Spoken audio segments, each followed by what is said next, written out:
नमस्कार दोस्तों, एक सवाल जो हर साल महाशिवरात्रि पर न्यूज़ चैनल से लेकर सोशल मीडिया तक हर जगह छाया रहता है और शायद कभी न कभी आपके मन में भी आया होगा, शिवलिंग पर इतना दूध क्यों बर्बाद करना। लोग कहते हैं कि यह दूध नाली में बह जाता है, इससे अच्छा तो किसी गरीब को पिला देते। सुनने में ये बात बहुत लॉजिकल लगती है, बहुत सही लगती है, लेकिन रुकिए, जरा सोचिए। जिस सनातन संस्कृति ने चींटियों को आटा खिलाना सिखाया, जो संस्कृति नदियों को माँ मानती हो, पेड़ों की पूजा करती हो, क्या उस संस्कृति के ऋषि मुनि इतने बेवकूफ थे कि वो टनों लीटर दूध सिर्फ ऐसे ही पत्थर पर बहा दें? नहीं दोस्तों, इसके पीछे एक ऐसा विज्ञान है जिसे मॉडर्न साइंस आज समझने की कोशिश कर रहा है। विज्ञान कहता है कि हर वो चीज जिसका कोई आकार है, कोई शेप है, वो ऊर्जा यानी एनर्जी को होल्ड करती है। शिवलिंग का जो आकार है वो अंडाकार है। विज्ञान की भाषा में इसे न्यूक्लियर रिएक्टर का सबसे सुरक्षित शेप माना जाता है।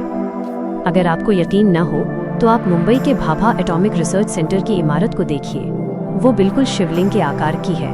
हमारे पुराण कहते हैं कि शिवलिंग भगवान शिव का निराकार रूप है, जो अनंत ऊर्जा और ताप यानी हीट और रेडिएशन का स्रोत है। शिवलिंग कॉस्मिक एनर्जी को खींचता है। अब आप ही बताइए, अगर कोई चीज लगातार इतनी हाई एनर्जी और रेडिएशन खींच रही है तो उसका तापमान कैसा होगा? वो गर्म हो जाएगी। और अगर किसी एटॉमिक रिएक्टर को ठंडा ना किया जाए तो क्या होगा?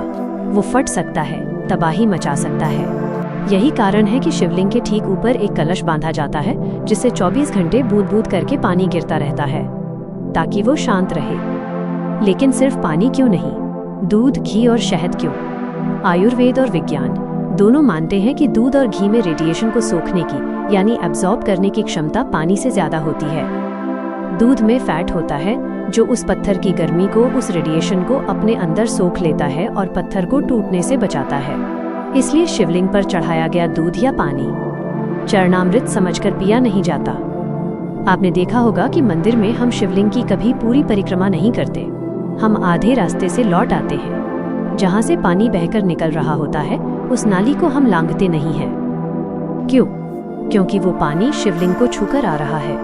वो पानी अब साधारण पानी नहीं रहा, वो चार्ज्ड है, उसमें रेडिएशन हो सकता है। अगर आप उसे लांघते हैं तो उसका असर आपके पैरों पर, आपके शरीर पर हो सकता है। तो दोस्तों, हमारे पूर्वज दूध बर्बाद नहीं कर रहे थे, वो एक एनर्जी सेंटर को मैनेज कर रहे थे ताकि उस मंदिर के आसपास का वातावरण पॉजिटिव और सुरक्षित रहे।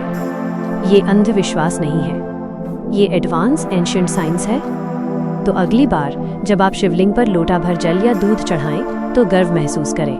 आप सिर्फ पूजा नहीं कर रहे, आप ब्रह्मांड की ऊर्जा को शांत और संतुलित कर रहे हैं। लेकिन ऊर्जा संतुलित हो गई, शरीर डिटॉक्स हो गया, अब बारी है दिमाग की। क्या ओम नमः शिवाय बोलने से सच में ब्रेन वेव्स बदल जाती हैं, या ये सिर्फ एक कहावत है? अगले एपिसोड में हम साउंड की साइंस को डिकोड करेंगे। तब तक के लिए हर हर महादेव।